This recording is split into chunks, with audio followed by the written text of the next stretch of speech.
thing. Look at the person next to you, just look at them to see if they owe anybody something. I thought that would wake y'all up today. Be surprised what the Bible says if you actually read it. Except to love one another. For the one who loves another has fulfilled the law.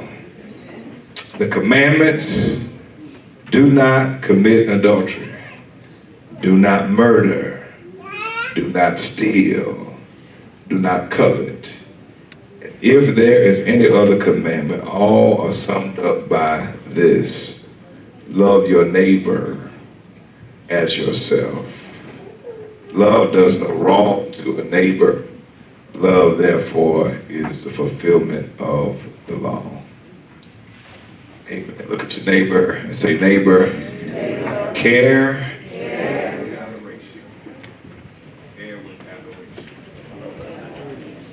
You may be seated. Amen. Amen. Father, help your children. Don't let them fall by the side of the road. Teach them to love one another. That heaven might find a place in their hearts.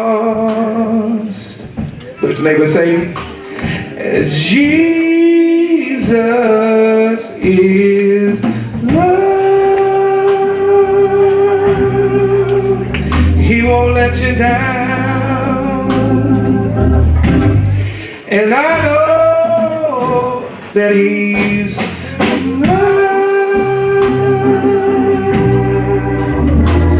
forever in my heart. How many know that song? I like the second verse says, got to walk on through temptation,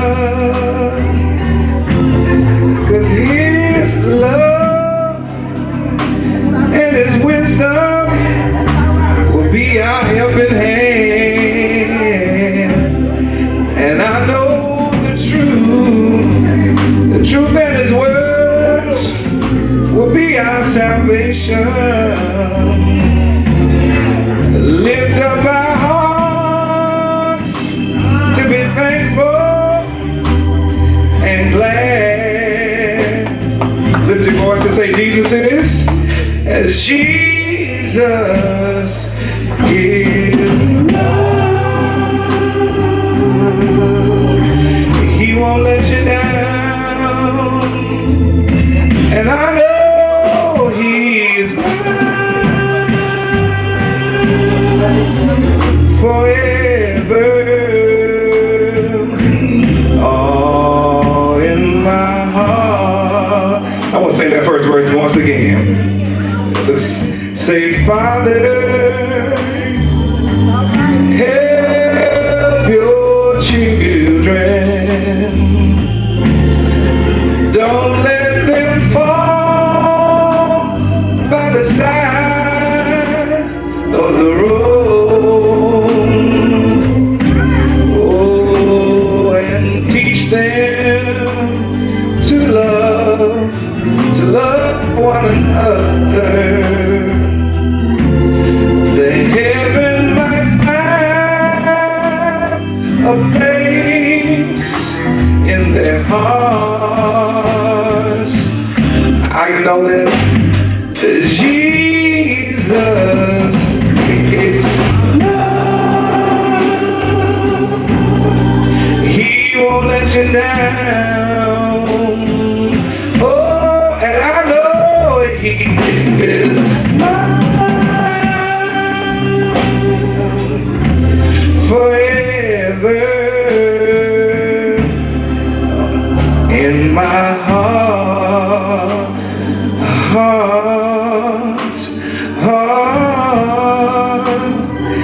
deep in my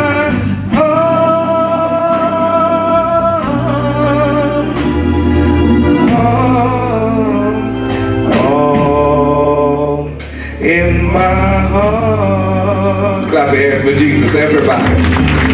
Jesus is love. Jesus is love. God has called us to show unconditional love. Everybody say unconditional love.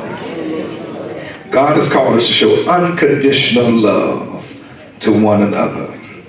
Love is a simple concept with a complex application.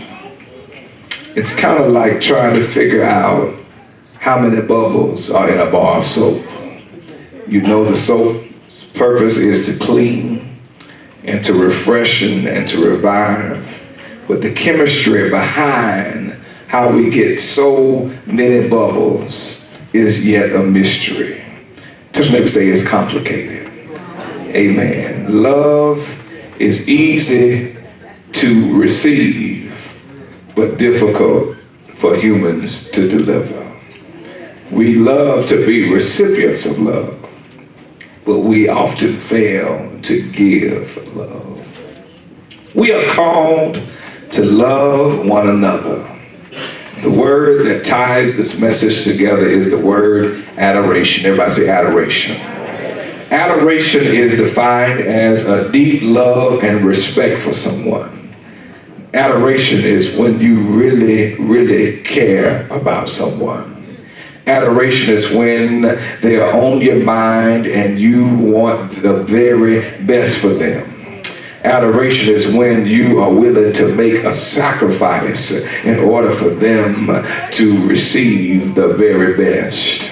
Many of us fail to embrace the concept of adoration because much of what we know in society is about self-aggrandizement, about selfishness. And Paul told us in Corinthians that love is not selfish. Love is not puffed up. Love hopeth all things, endureth all things, and we are here to love one another.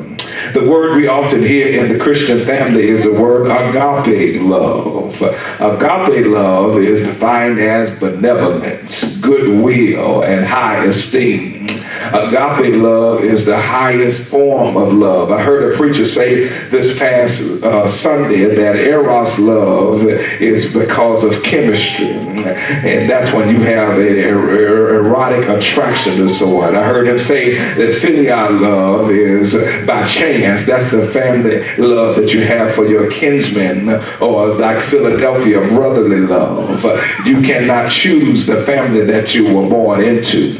But agape love is by choice. Agape love is when you choose to love someone because you understand that God gave us his very best in Jesus, and because we are children of God and we proclaim to be children of God, we should offer the very best to our brothers and sisters.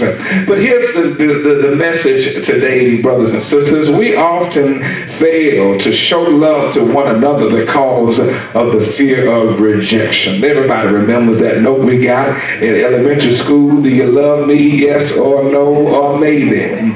Some of us got a maybe and some of us got a yes, but some of us got a no. And because of that rejection, we have computed in our minds that if we try to love someone again, that love will not be given in the same spirit that we are offering that love. Love is an offering, it's a sacrifice, it's a giving of self, and it's not in the fear of losing something. Caring for others requires a profound commitment to knowing the love of God. If you do not know God, you cannot know what love is, because God's greatest gift to us was giving of himself. He took on a form of himself in the person of Christ so that we could understand what love really is. God is love, and he has called us to love one another. There's a story told about a man who was drinking a beer while sitting beside his girlfriend, and he said the words, "I love you." And she looked at him and said, "Is that you or the beer talking?" She said, and he said back to her, "It's me talking to the beer." Some of us are in love with a whole lot of things, but we have an issue with loving one another. God is calling the church to consistent practice of unconditional love. Everybody say unconditional love. Unconditional love is when you are willing to love without expecting anything in particular for somebody. There was a preacher one time that bought his wife a Lamborghini because he needed to show his love for her. Amen, somebody. There was a basketball player one time that bought his wife a $500,000 ring because he wanted to show his love for her. B.B. King says, I bought you a $20 steak and you said thanks for the snack. He said, I put you in a penthouse. You said it was a shack. He said, I gave you 7 children. Now you want to give them back. We fail to show agape love to one another because most of our failed understanding of love is wrapped up into material things. But God wants us to understand that love is spiritual. God has called the church to consistent practice of unconditional love. Unconditional love requires a deeper understanding of the love that God has for us. God's love towards us does not require us to do all the right things. Did you not know that you can do everything right for your significant other and they still are not satisfied? Did you not know that you could dot every I and cross every T on your job and still get fired? Did you not know that you can have the best intentions when you're texting somebody and they're trying to encourage or get a message to them and they come back and fire back at you? So what do you mean by that? People often misunderstand the love that we offer because they really have not got a chance to love God. God's love is unconditional. It's unmerited. We don't have to do anything to earn God's love. However, we do need to show love to one another because it's a commandment. When a command is given, it's an order, it's an expectation that an action is going to follow. And not in the near future, not in the distant future, but in the near future. When God gives a command, he expects us to obey. The word commandment implies obedience. Everybody say obedience. And if we do not understand that loving one another is a command, we will fail to carry it out because we feel like it's up to the way that we feel. Sometimes I don't feel like loving my enemies. Sometimes I want to clap back at my enemies like they come at me, but I've got to remind myself that I'm a child of God. Amen, somebody. And so as a child of God, you are commanded to love one another. For example, when was the last time you called someone just to say thank you? When was the last time you called somebody to tell them how much you cared for something they have done for you? How much you appreciated them being in your life? How much you appreciate the sacrifices that was made? That is the attitude of gratitude. Everybody say gratitude. Gratitude is a practical expression of love and appreciation. So Paul, our writer in the lesson today in Romans 13, he writes to the churches in Rome, and the church at Rome in particular, about the responsibilities towards society. Amen. Paul was giving the church a reality check. Amen. And that's what the 21st century church needs right now. We need a reality check. Don't be so heavenly minded, church, until you know earthly good. Don't say that you all you need is King Jesus. You don't need nobody else. You're going to need somebody else. You're going to need the mailman to bring you your mail. Amen. You're going to need the highway patrol to keep them fools off the highway. Amen. You're going to need to deal with the issues of society. And so that the church would not get so theologically sophisticated to the point that they were not philosophically practical, Paul wrote this treatise called the Epistle to the Romans so that the church would understand the personhood of Christ and the position of our salvation, but also the purpose of the church. In other words, if you understand the person of Christ, you understand chapters 1 through 5. If you understand the position of our salvation, you understand chapters 6 through 10. But in order to understand the purpose of the church, you got to read read chapters 10 through 13. And the purpose of the church is not for us to be heavenly minded, not for us to look down on our brothers and sisters in society with a sense of disdain and discontent, not to think more highly of ourselves than we ought to think, as he said in the Romans chapter 10. We ought to see, Romans chapter 12, we ought to see ourselves as children of God, as servants of the Most High God, who have been commissioned to obey his heavenly commands. Our position is in the earth realm because we know that we are not nothing but the dust and clay. And then if this earthly house were to be dissolved, we have a building of God, a house not made by hands, eternal to God in the heavens. We are here today because our purpose is to love one another.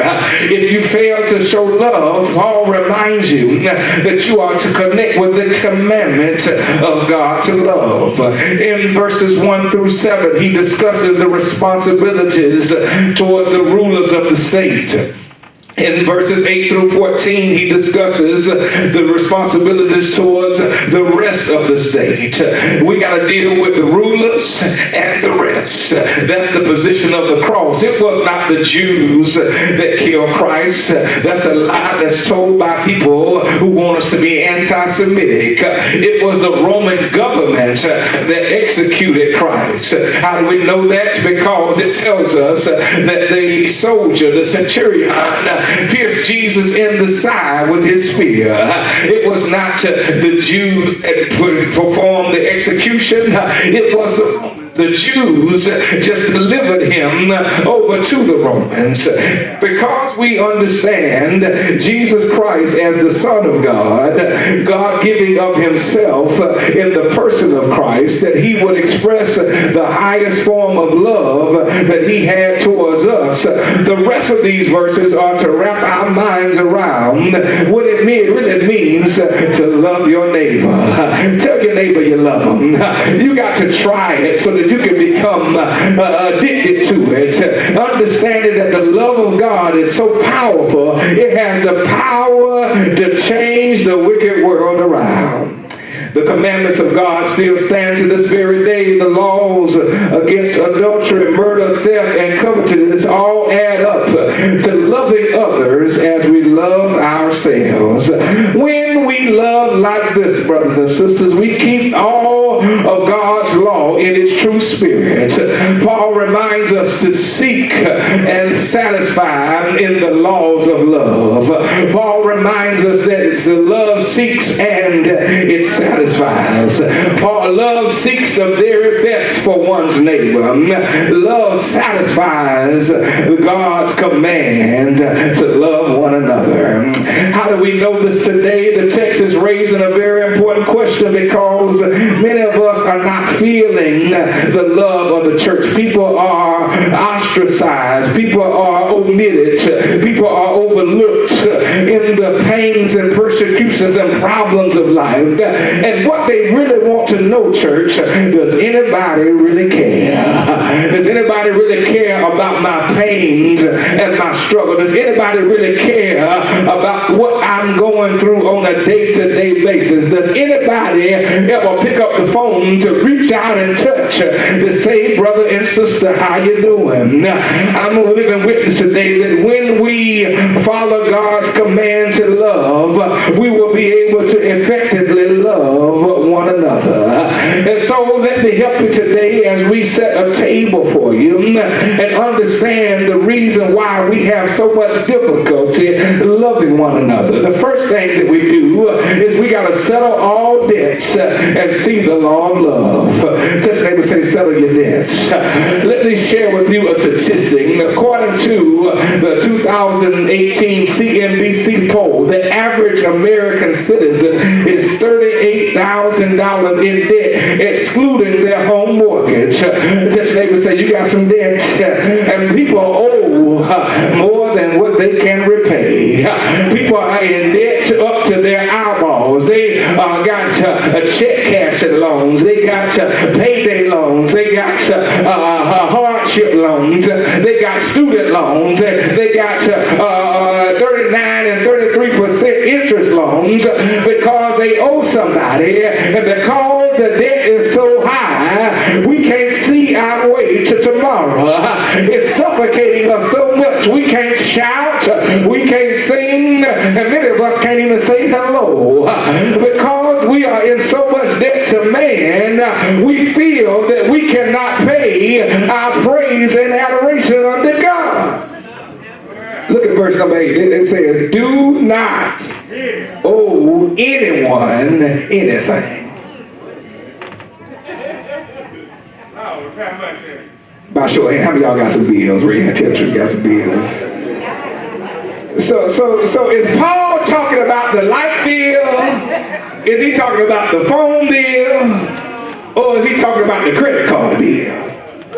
I believe Paul is talking about the credit card bill. I think Paul is talking about the payday loans. I think about Paul is talking about the shark loans and the pool table loans and the drug dealer loans and the liquor house loans. I think he's talking about all the debt we have that is unnecessary.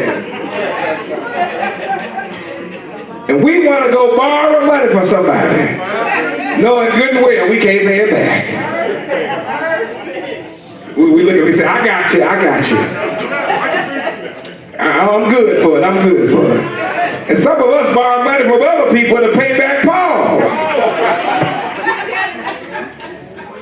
But Paul said, hey, don't do that. Don't owe anyone anything. Look at that word. Owe comes to the word aphilo, which means to be indebted, obliged to rectify a debt.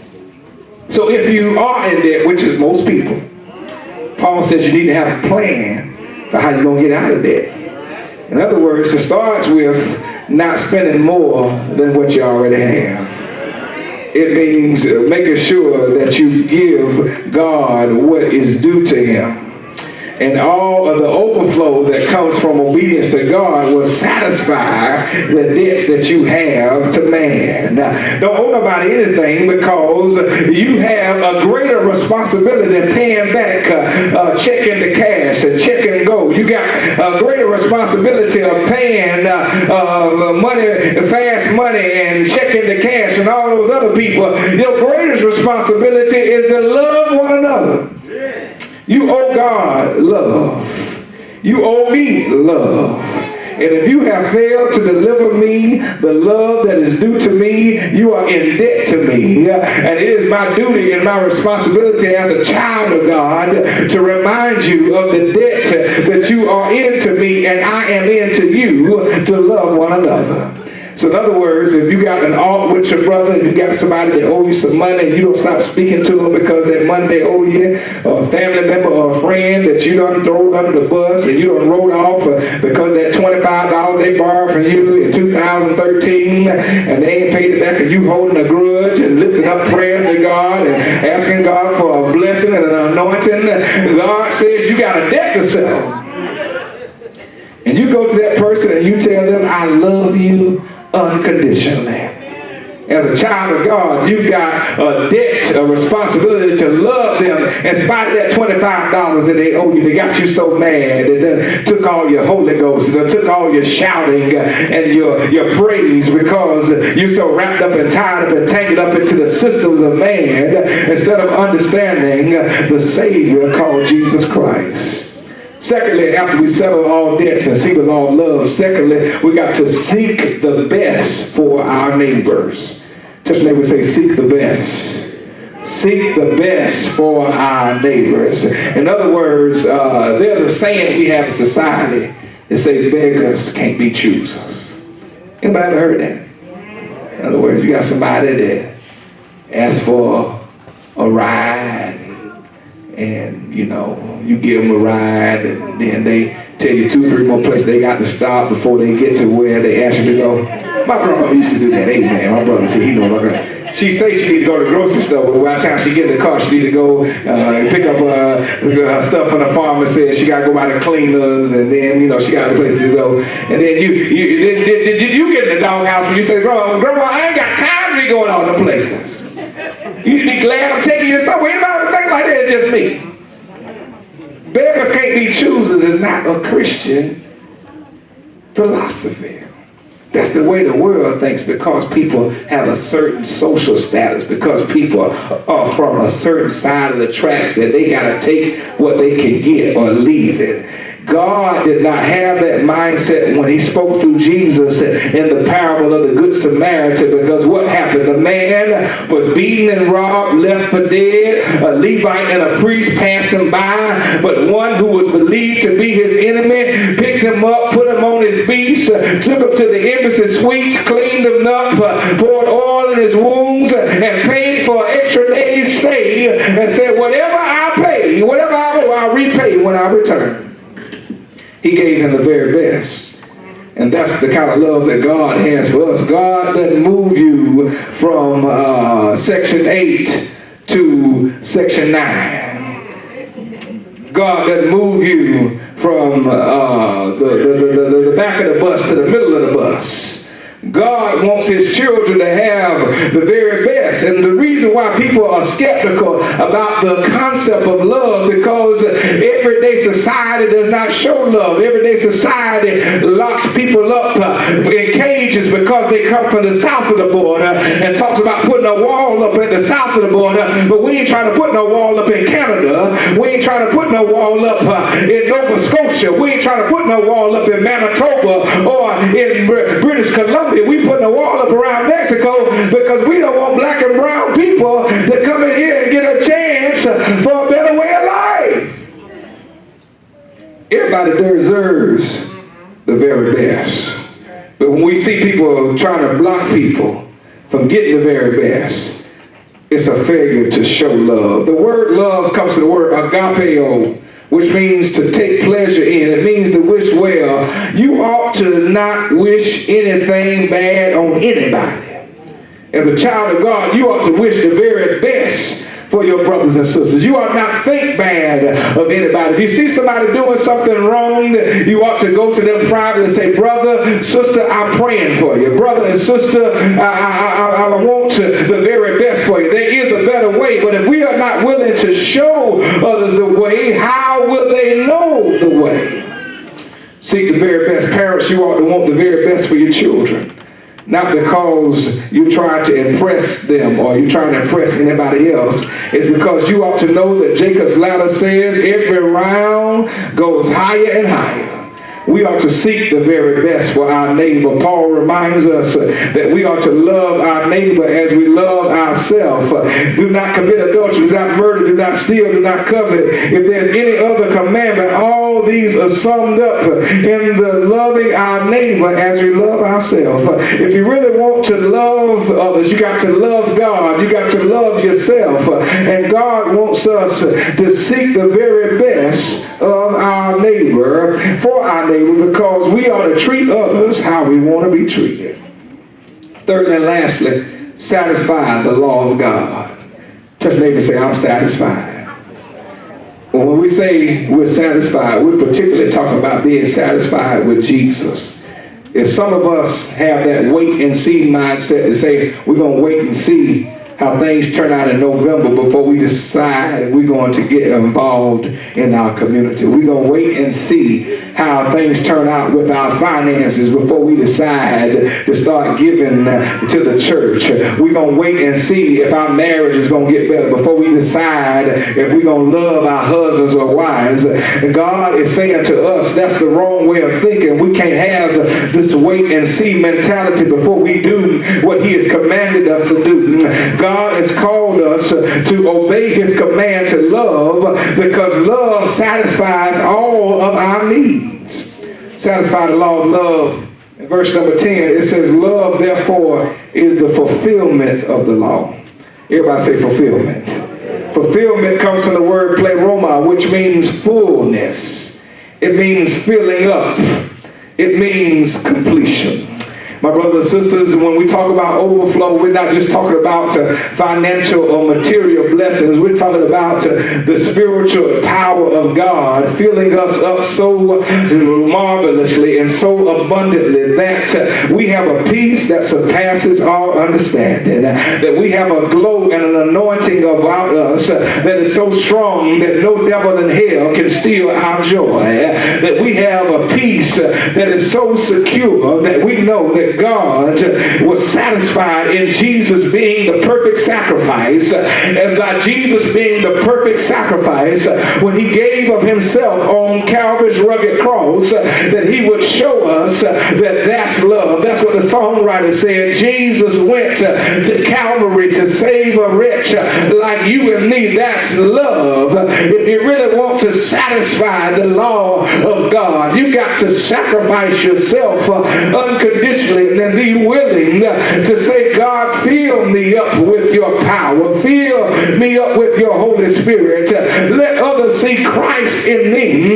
before they see self in me. And that's why I'm here today, churches, to remind you that it was not my goodness or my mercy that woke me up this morning. It was the satisfactory love of God. I am so satisfied with my Savior because he has done more for me than I can ever do for myself. And so today, when we say to brothers and sisters that we are carrying with adoration, I know it gets hard. I know that it gets rough. I know it's even painful sometimes to love others who do not show love to you. But as a child of God, you do not need to see it as a vice or a villain, but you need to see it as a virtue. And when Jesus told us to love our enemies, he was giving us a powerful proverb that had the persistence and the purpose to change the world. And I'm here today to tell somebody that if you love the Lord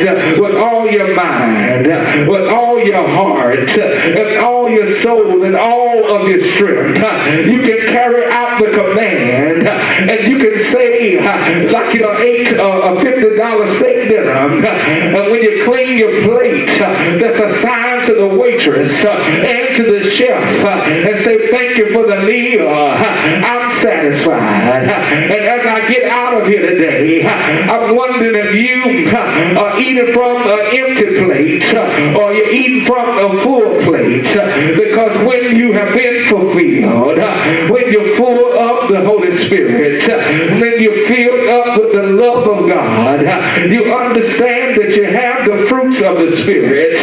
What did Paul say in Galatians? He said that there are the fruits of the Spirit, and the fruits of the Spirit are love, joy, peace, long-suffering, temperance, meekness, goodness, and faith. God loves us so much unconditionally that there is nothing that will separate us from the love of God. And as I get out of here today, I got to tell somebody here that we who call ourselves children of God need to concentrate on the law of love. That's what I want you to do today, church. I want you to concentrate. Tell your neighbor, say concentrate. Because we get so distracted by all the things that are going on. We get distracted about what's going on Pennsylvania Avenue. We get distracted by what's going on in the local news. We get distracted by what's going on our jobs and in our other family members' lives. But I'm here to tell you, church, you need to concentrate.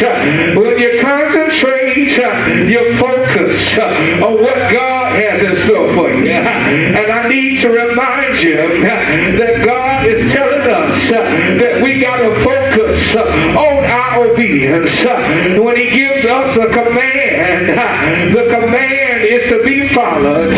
He wants us to obey, trust and obey, for there's no other way to be happy in Jesus. You got to trust and obey. Obedience to the civil authorities. It's one of the laws of God's religion. He made us to be good citizens of the heavenly kingdom and the earthly kingdom. But as we love one another, as we love our fellow man, it's a debt that we cannot repay. That's why I love our brothers and sisters at St. Paul. They tell us he paid a debt he did not owe. He said, I owe a debt I could not pay. They say I needed someone to wash my sins away. And they conclude the song by saying, now I sing a brand new song. Hallelujah. He paid a debt that I could never repay. All I'm trying to tell you is Jesus paid it all, and all to him I owe. I owe him my love. I owe him my joy. I owe him my peace. I owe him my satisfaction. I owe him my concentration. And so while there are others all around me, so many falling by the wayside, Lord, help me to stand. I got to get out of here, but I got one more story to tell you. There's a story about a boss man who was a boss man at a large company. He used to boss around all his employees. He often nagged and waved his finger at his staff members and demanded and commanded that they show him the respect. He said one morning as he walked in, he said, you know what? I'm the boss. And he hung a big sign on the office door. Later, when he got back from his lunch break, his secretary said, boss man, your wife left you a note. He was aggravated. He was angry. He was agitated. He didn't even want to open the note. He asked his secretary, he said, what does the note say? He said, I bet it says she wants me to go by the grocery store before I get home and pick up some steaks for dinner. The secretary said no. He said, I bet it says she wants